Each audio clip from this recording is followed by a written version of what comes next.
bad? Oh, okay. It's working. Awesome. And the green thing. All right, so yeah, I'm the last presentation. I know you're all probably a bit knackered. It's about 40 minutes, so just bear with me, and then you can go grab a beer. So yeah, today I want to talk to you about how to create effective structured intelligence extensions for tips.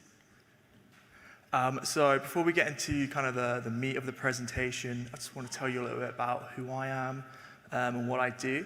So originally I started out in the industry as like a level 1 SOC analyst doing tickets in a little MSSP in Birmingham, but then I joined Eclectic.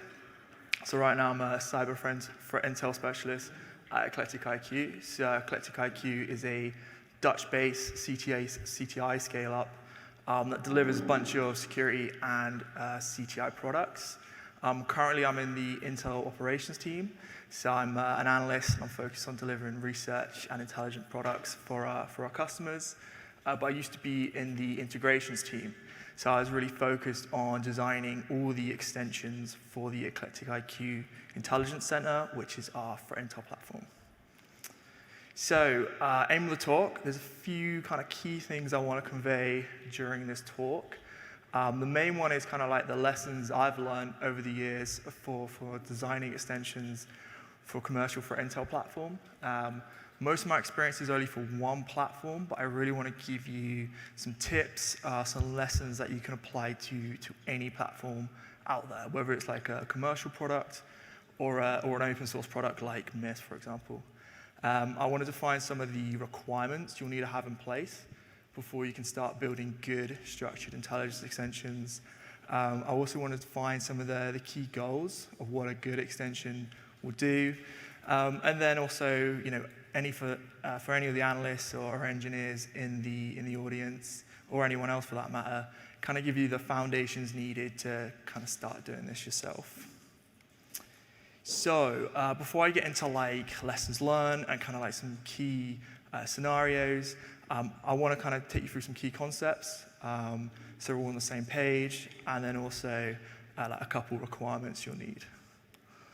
What is a tip? Probably all know what a tip is, but for those that don't, a tip is a threat intelligence platform. So it's basically a centralized place to ingest, normalize, correlate, and analyze threat data. These support security operations, and they come in multiple formats, open source, commercial variations. And tips are really, really important for the context of this talk because they're the centralized platform where you will be building extensions on top of. They also have a big influence over the way you represent threat data. So certain platforms will have different ways of representing threat data, which influences the way you design extensions, which influences the way a user will actually interact with that data once it's in the platform. So what is structured threat data? Again, most of you probably know this, but I'll just go over it quickly. Structured threat data is basically information about security threats or intrusions that is consistent and machine readable. This improves system-to-system sharing of cybersecurity information.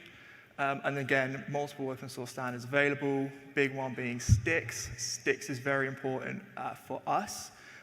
It's really the standard that's influenced our product's data model, and it's also a very common open source standard to share data. And STIX is there's two kind of main concepts in STIX: objects and relationships.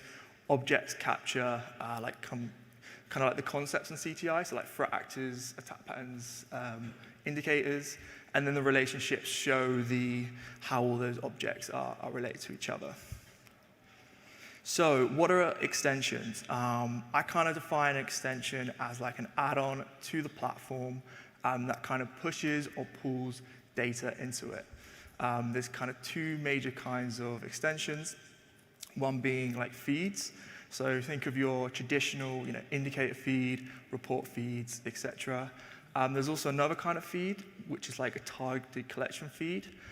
So this is where you take like a more complex search query, and then you send that to an API endpoint, pull in the return results, and ingest that into the platform.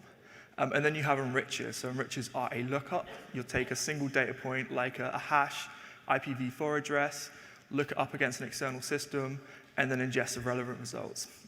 So extensions really exist for two main reasons. The main one being to provide flexibility for the threat intel platform. Threat intel platforms will rarely live in isolation. They need to fit within a user's security stack or their technology stack. And then you also need to be able to deal with new and changing data sources as it evolves. They're also there to provide incoming data, to transform incoming data into a single model. So having a single consistent model is very, very important for a threat intel platform to function correctly, as if normalization isn't done properly, that's going to have a knock-on effect on the rest of the other functions within the platform. So here's a requirement. So one of the requirements you need to have in place is you'll need to define your data model. So your data model is the way you represent structured threat intelligence or threat data. So there's kind of a few key ways you can get started for defining your data model. One is figuring out, what do you want to represent? Like, what are your use cases? What data are you using? How do you want to do it? Another one is your platform. So different platforms will have different limitations and different ways of representing the same intrusion. So that's going to have a big limitation on what you can do. And if you're looking for places to get some inspiration, STIX, again, it details a lot in terms of intelligence concepts and relationships. So that's a good place to get some inspirations. Okay, so this is kind of like the last concept I want to kind of take you through before I get into some tips. So this is what I call the data lifecycle, although it's not really a circle, it's a line, but I call it the data lifecycle. Basically, it's the 3 stages a piece of data will go through when interacting with a threat intelligence platform. So these are ingestion, in-platform, and dissemination. Ingestion is the process of data coming into the platform, and there's kind of 2 main objectives here. One is making sure that data is ingested within a reasonable time frame. So, threat intel, threat data, this is, a lot of it is time sensitive. If it's not coming in within a reasonable time frame, the user can't actually action it. And the other one is data deduplication. So making sure duplicate data that exists in the platform already is not being re-ingested and creating a lot of noise and mess for the user. So second stage is in platform. So this is how a piece of data interacts with a user once it's inside the platform. So this is usually like with a manual user, or it could be with an automation feature within the platform. So the main objective is making sure the data is normalized. So making sure it's in a single consistent model. And this is going to have a knock-on effect on how well that data is searchable, how well you can walk across the data. So I call it, it's really pivoting. So you're kind of walking across the objects and relationships. And then also making sure data is classified correctly. So having some kind of standard classification schemes for like confidence, reliability, TLP, etc. And then the last stage is dissemination. So dissemination is the process of pushing data out of the platform. A lot of dissemination in threat intel platforms is automated. So they'll use some kind of filtering mechanism to figure out which data goes to what user. So making sure it's classified correctly so it gets picked up by the right filters is key.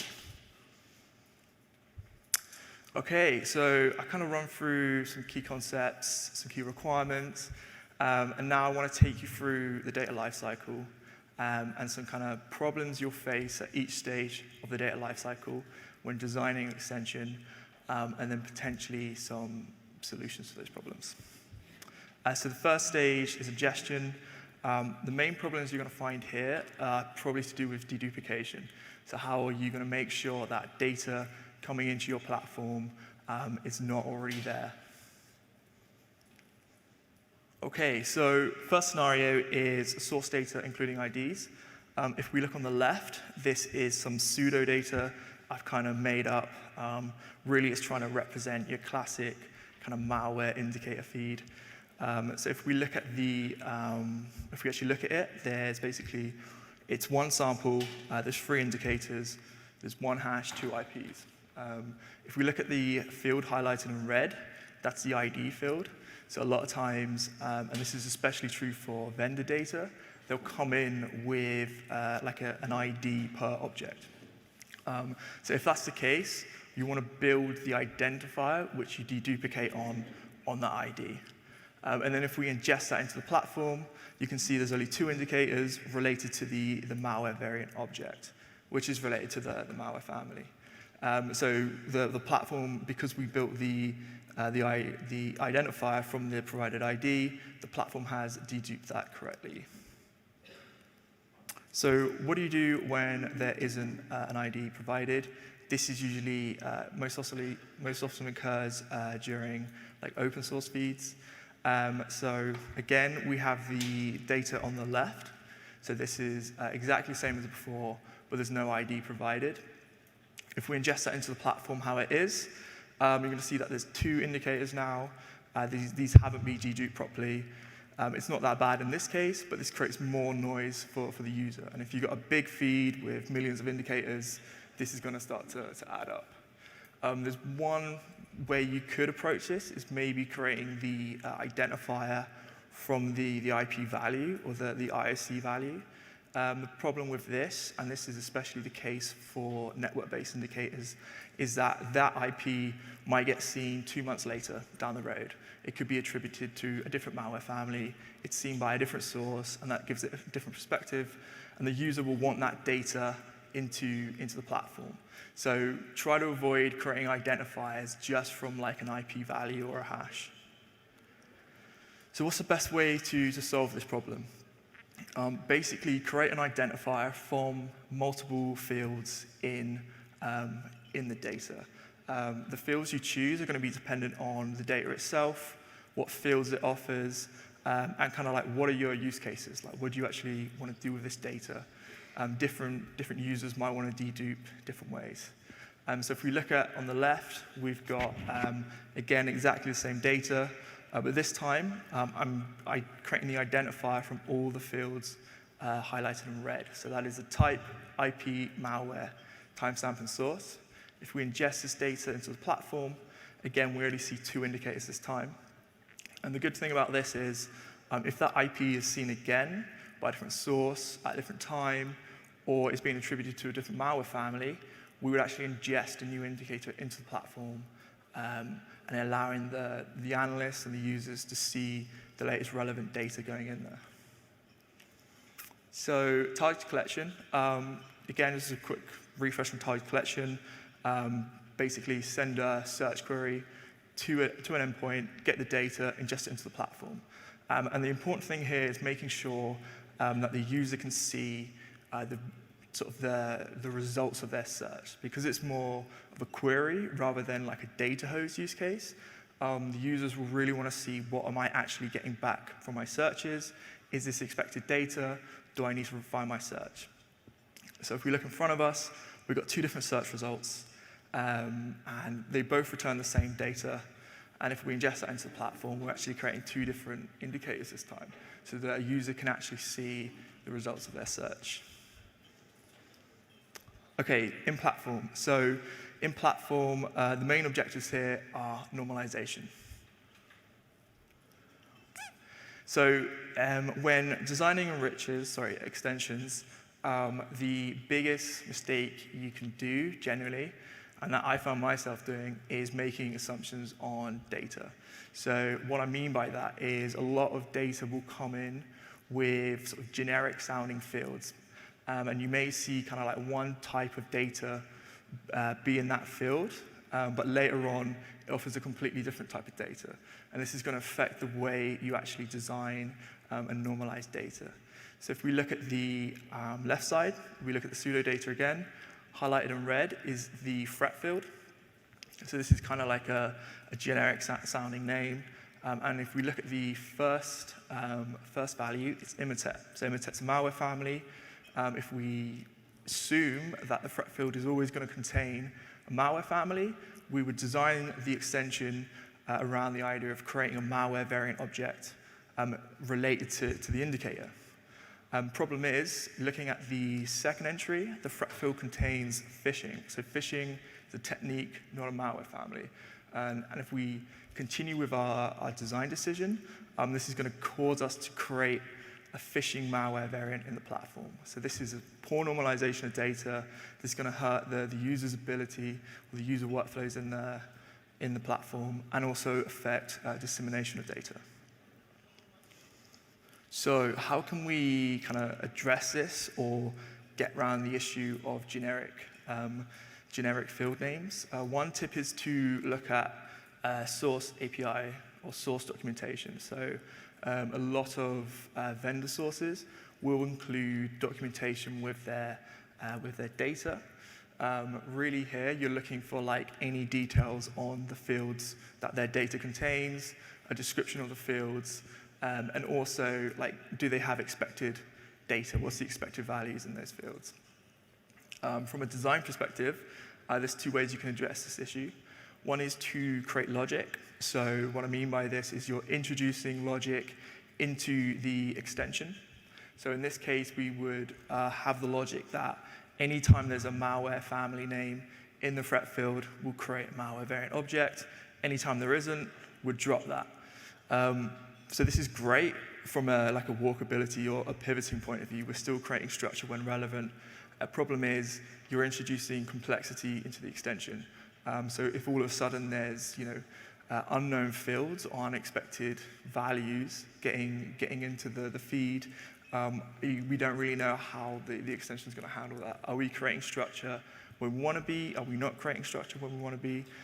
So creating logic is great. Just be careful with complexity, because that's going to really hurt.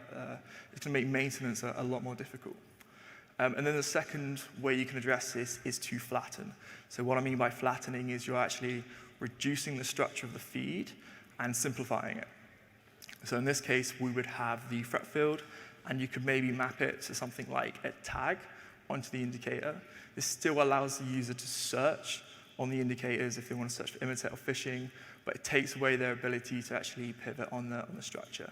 So this is really highlighting trade-offs. When you're designing extensions, there's very rarely perfect one-to-one mapping. You're having to make trade-offs.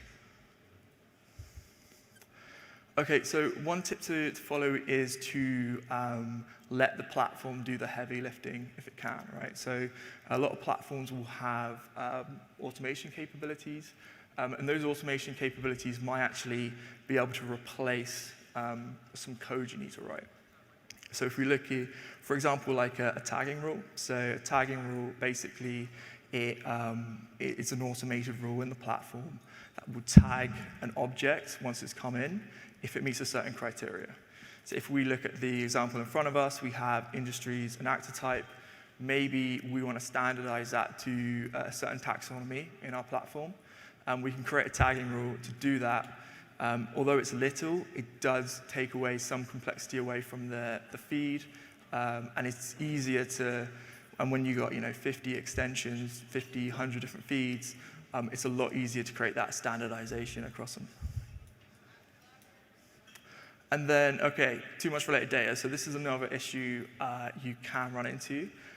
You can get to a point where you have too many, or there's so much data that's related, it ruins the user experience. And I know it's going to sound a bit crazy, because part of some of the point of structured intelligence is to have all these different data points, all these different objects, and being able to see the relationships between them. But when you get so much related data, it really, really ruins the user experience. And this is compounded when there's absolutely no context to what those relationships are. So we have all these relations, but we have no idea why these objects are related in the first place. So if we look at the example in front of us, we got the observable fields. I've seen a source do this before. Basically, it will provide hundreds, if not thousands, of observable data points per indicator, but provide absolutely no explanation on what those data points are or how they're related back to the original object. So if we ingest that into the platform, we'll get something like this, and this is one indicator with 1,000 observables. So if you've got a feed of 5 million indicators, you got 5 million of those, that's a bit of an issue. So how do we fix this? Really, there's one way to address it, is to reduce the structure. So you need to flatten the data. Identify the pain point. So in our case, it would be the observable field. Remove that, but still try and maintain as much structure as possible. So in this case, there's the 3 different hash algorithms of the sample. We can still maintain that structure. We understand what those data points are. We understand the context, and we can consistently create a structure from them. So if we ingest this into the platform, you can see we've got the indicator, the 3 hash data points, which you can pivot off and find related intelligence, and then the malware variant object. So the last one in the in-platform stage is consistent classification. So this is a lot of like classification like fields, for example, like competence, reliability. They'll be represented in different ways by different sources. So you need to make sure the extension has to make sure that these confidence fields, reliability fields, are standardized in a single model. This model is likely going to be reliant on whatever platform you're using. So if we look at the example data, we have a confidence field, and it's given the value 50. So a lot of times, they'll provide you a value like 1 to 100, but you might actually have to map it to unknown to high, for example. So a good thing to do is look at the source documentation again. So a lot of vendors will provide you with the mapping table. So 1 to 20 is low, 20 to 50 is medium, etc. If they don't provide that, come up with your own table. So you can create like a baseline standardization that you can use. So dissemination, this is the final stage of the data lifecycle. Really, when designing extensions, really think about or understand how your platform actually filters that data. If you have a better understanding of how it filters data, you can make better design decisions.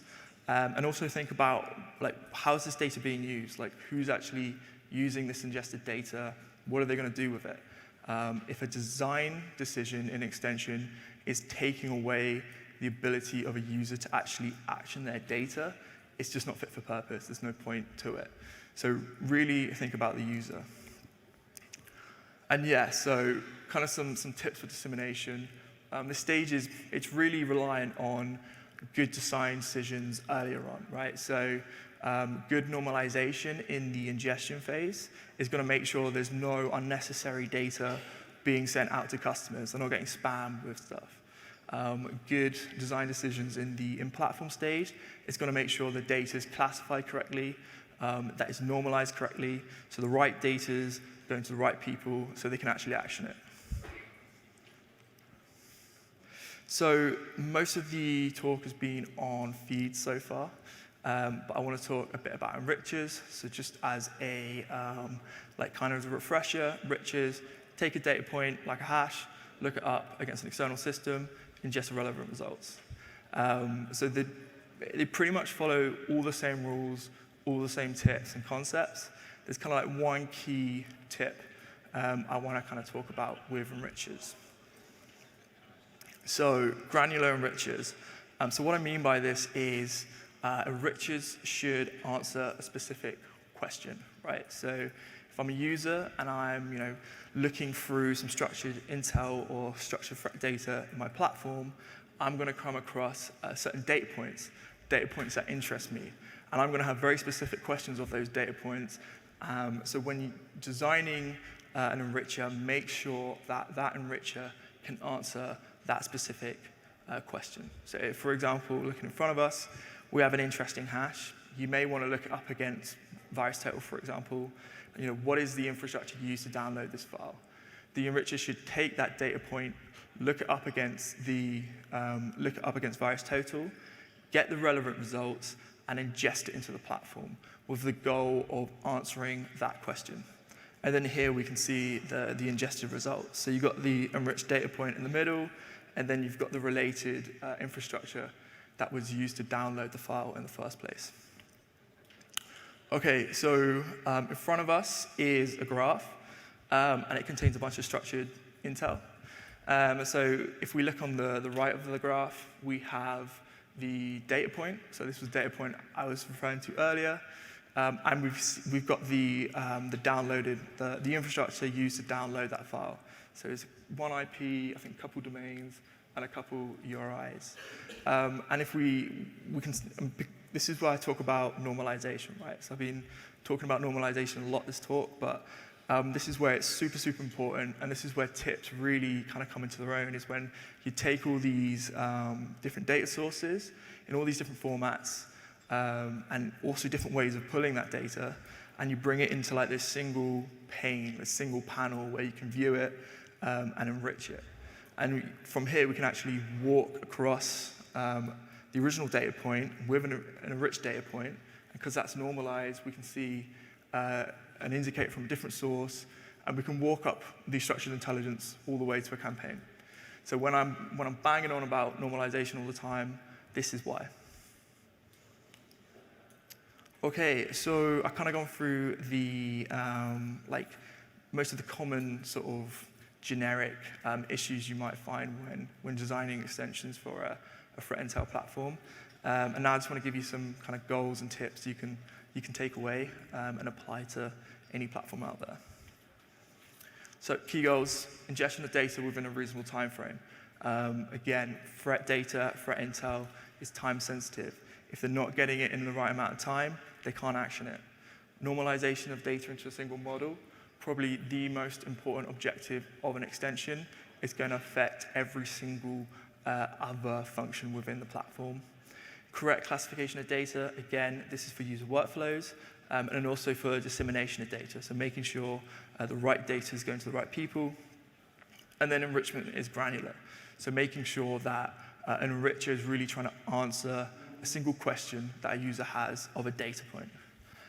So some tips to take away: keep it simple.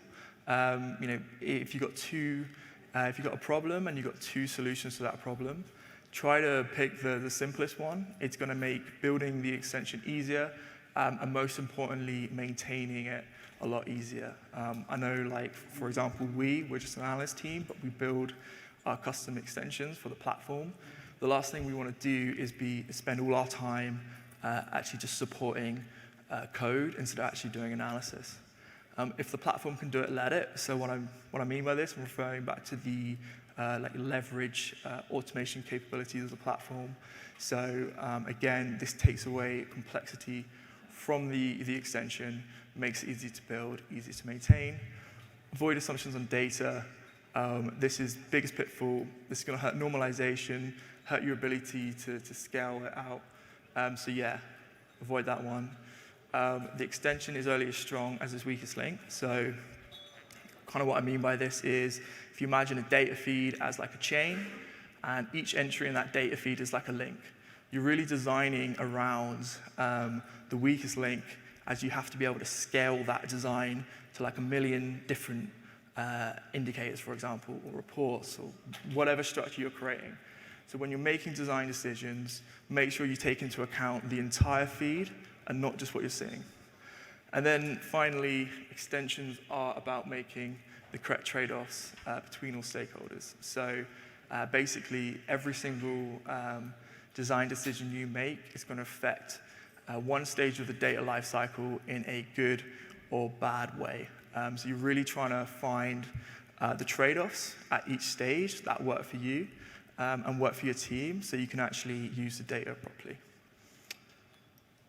And that's it. Hopefully that's been helpful. If you've already got feeds and stuff, maybe you've got a few tips you can use, or if you never built a feed, maybe you can start doing it. If you want to check out anything else we do, blog.eclecticIQ.com, said that terribly. But yeah, free blog. We got some thought pieces, research, so check it out.